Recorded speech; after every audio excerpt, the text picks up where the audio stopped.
Hi friends, ഞാൻ Das. Welcome to my YouTube channel. ആദ്യം തന്നെ ഒരു കാര്യം പറയട്ടെ, ഈ വീഡിയോ നിങ്ങൾ അവസാനം വരെ കാണണം. ഒന്ന് രണ്ട് കാര്യങ്ങൾ ഈ വീഡിയോയിലൂടെ പറഞ്ഞു പോകുന്നുണ്ട്. ആദ്യത്തെ കാര്യം എന്താണെന്ന് വെച്ചാൽ, നമ്മൾ 2 ദിവസം മുമ്പ്, അതായത് ശനിയാഴ്ച ഒരു വീഡിയോ അപ്ലോഡ് ചെയ്തിട്ടുണ്ടായിരുന്നു. ഗോതമ്പ് കോഴികൾക്ക് കൊടുക്കരുത് എന്ന് പറയുന്നത് എന്തുകൊണ്ടാണ്, അതിൻ്റെ ഒരു വിശദീകരണം, അതിൻ്റെ ഒരു മുഴുവൻ വിശദീകരണം നൽകിക്കൊണ്ടായിരുന്നു ആ വീഡിയോ ചെയ്തിരുന്നത്.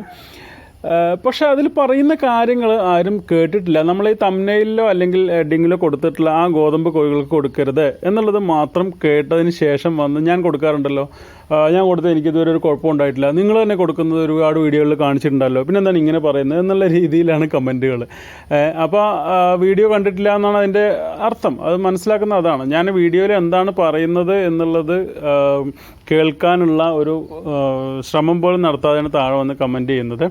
ഞാൻ ആ വീഡിയോയിൽ എന്താണ് പറഞ്ഞത് എന്നുള്ളത് വളരെ വ്യക്തമായിട്ട് കേൾക്കുക. ആദ്യം മുതൽ അവസാനം വരെ ആ വീഡിയോ കണ്ടു കഴിഞ്ഞാൽ ഗോതമ്പ് കോഴികൾക്ക് കൊടുക്കുന്നതുകൊണ്ട് പ്രശ്നമുണ്ട് എന്നാണോ, അതോ കോഴികൾക്ക് എങ്ങനെയൊക്കെ കൊടുക്കാം എന്നാണോ, അതിൻ്റെ ഡീറ്റെയിൽ ആണോ, വിശദാംശങ്ങളാണോ എന്നുള്ളതൊക്കെ വീഡിയോ അവസാനം വരെ കണ്ടാലേ നിങ്ങൾക്കത് മനസ്സിലാവും.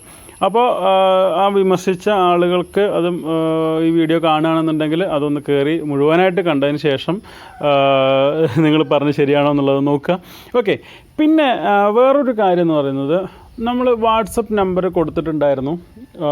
എന്തെങ്കിലും സംശയങ്ങളുണ്ടെങ്കിലോ, അല്ലെങ്കിൽ കോഴി വളർത്തൽ മേഖലയിലോ, അല്ലെങ്കിൽ മറ്റേതെങ്കിലും ബിസിനസ്സോ, നിങ്ങൾ ചെയ്യുന്ന ഫാമിങ്ങോ, എന്ത് തന്നെ ആയാലും നമ്മുടെ ഈ ചാനലിലൂടെ പരിചയപ്പെടുത്താൻ താല്പര്യമുണ്ടെങ്കിൽ മെസ്സേജ് അയക്കാം എന്ന് പറഞ്ഞുകൊണ്ട് ഒരു വാട്സപ്പ് നമ്പറും കൊടുത്തിട്ടുണ്ടായിരുന്നു. അതിൽ ഈ പറഞ്ഞ രീതിയിലൊക്കെ മെസ്സേജുകൾ വരുന്നുണ്ട്. ചില മെസ്സേജുകൾ അതൊന്ന് എടുത്ത് പറയുകയാണ്. ചെറിയ കുട്ടികളെ കൊണ്ടാണ് വീട്ടുകാർ മെസ്സേജ് അയപ്പിക്കുന്നത്. അവർ എന്താണ് പറയുന്നത് എന്ന് പോലും നമുക്ക് മനസ്സിലാവില്ല. ഒരു മെസ്സേജ് അയച്ച് ഒരു 5 മിനിറ്റോളം വെയിറ്റ് ചെയ്തിട്ട് റീപ്ലൈ കിട്ടിയില്ലെങ്കിൽ പ്ലീസ് റീപ്ലൈ എന്നുള്ളൊരു 5-8 മെസ്സേജ് അയക്കും. അത് കഴിഞ്ഞും കിട്ടിയില്ല, ഒരു 10 മിനിറ്റ് വെയിറ്റ് ചെയ്തിട്ട് കിട്ടില്ല എന്നുണ്ടെങ്കിൽ പിന്നെ അടുത്തത് വിളിക്കുന്നത് വോയിസ് കോളോ വീഡിയോ കോളോ ആണ്. ഞാൻ ആ നമ്പർ തന്നപ്പോഴേ പ്രത്യേകം പറഞ്ഞിട്ടുണ്ടായിരുന്നു, നിങ്ങളൊരിക്കലും അതിലേക്ക് വോയിസ് കോളോ വീഡിയോ കോളോ നോർമൽ കോളോ വിളിക്കരുത് എന്നുള്ളത് വളരെ വ്യക്തമായിട്ട് പറഞ്ഞിട്ടുണ്ടായിരുന്നു. പക്ഷേ വീണ്ടും ക്ഷമയില്ലാത്ത രീതിയിലാണ് സംസാരിക്കുന്നത്. അപ്പോൾ ഇന്നലെയും മിനിഞ്ഞാന്ന് എനിക്ക്, അതായത് ശനി ഞായറും എനിക്ക് വാട്സപ്പിൽ റീപ്ലൈ കൊടുക്കാൻ പറ്റിയില്ല. കാരണം എൻ്റെ ഒരു കസിൻ്റെ കല്യാണമായിരുന്നു ഇന്നലെ. അപ്പോൾ അതുമായി ബന്ധപ്പെട്ട് ഇന്നലെ മിനിഞ്ഞാന്ന് തിരക്കായിരുന്നു. പക്ഷേ ഇന്നലെയൊക്കെ കുറേ ആളുകൾ ദേഷ്യപ്പെട്ടുകൊണ്ടുള്ള സംസാരങ്ങൾ നമ്മൾ മുമ്പ് പറഞ്ഞിട്ടുള്ളതാണ്. അപ്പോൾ അങ്ങനെ ഉള്ള ആളുകളൊക്കെ കാര്യങ്ങളൊന്ന് മനസ്സിലാക്കുക. ഞാനും തിരക്കുള്ള ആളാണ്. അപ്പോൾ റീപ്ലൈ തരാതിരുന്നിട്ടില്ല. എനിക്ക് വന്ന എല്ലാ വാട്സപ്പ് മെസ്സേജുകൾക്കും അപ്പം ഞാൻ ഇന്ന് രാവിലെ കുത്തിയിരുന്ന് റീപ്ലൈ കൊടുത്തു കേട്ടോ. എല്ലാവർക്കും ഞാൻ ഇന്ന് രാവിലെ റീപ്ലൈ കൊടുത്തു. പിന്നെ വേറൊരു കാര്യം കൂടെ പറയാം. ഇനിയും ഇതേപോലെ വോയിസ് കോൾ വിളിച്ചോ അല്ലെങ്കിൽ വീഡിയോ കോൾ വിളിച്ചോ ഒരു മെസ്സേജ് ഇട്ടിട്ട് കണ്ടില്ല എന്നുണ്ടെങ്കിൽ പ്ലീസ് റീപ്ലൈ എന്നതിന് കണ്ടിന്യൂസ് ആയിട്ട് 10-15 തവണയൊക്കെ വരുന്ന മെസ്സേജുകൾ, ആ നമ്പർ അപ്പം തന്നെ ഞാൻ ബ്ലോക്ക് ചെയ്യും കേട്ടോ. പിന്നീട് നിങ്ങൾക്ക് എന്തെങ്കിലും അത്യാവശ്യമുള്ള സമയത്ത് ചിലപ്പോൾ ആ നമ്പറിലേക്ക് മെസ്സേജ് അയക്കാൻ പറ്റിക്കൊള്ളണമെന്നില്ല.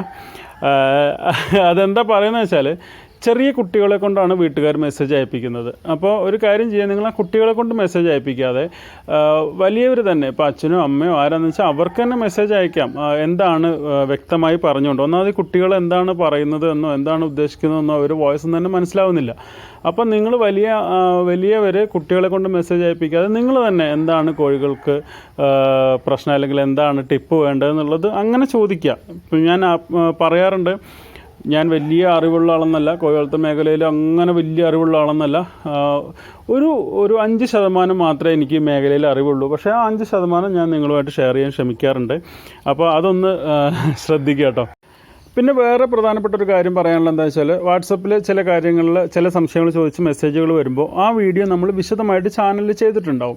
അപ്പോൾ നിങ്ങൾ ആദ്യം ചാനലിൽ അത് ഉണ്ടോ എന്നുള്ള വീഡിയോ ഒന്ന് സെർച്ച് ചെയ്ത് നോക്കിയതിന് ശേഷം നിങ്ങളുടെ സംശയത്തിൻ്റെ വീഡിയോ ഇല്ല എന്നുണ്ടെങ്കിൽ മാത്രം മെസ്സേജ് അയക്കുക കേട്ടോ. കാരണം എന്താ വെച്ചാൽ, ഒരു വാട്സപ്പിലൂടെ മെസ്സേജായിട്ട് അയക്കുന്നതിനേക്കാൾ നല്ലത് വീഡിയോ കാണുമ്പോൾ അതിൽ കൂടുതൽ നിങ്ങൾക്ക് മനസ്സിലാവും. അതുകൊണ്ടാണ്. ഓക്കെ, അപ്പോൾ ഇത്രയേ ഉള്ളൂ ഇന്നത്തെ വീഡിയോ കേട്ടോ.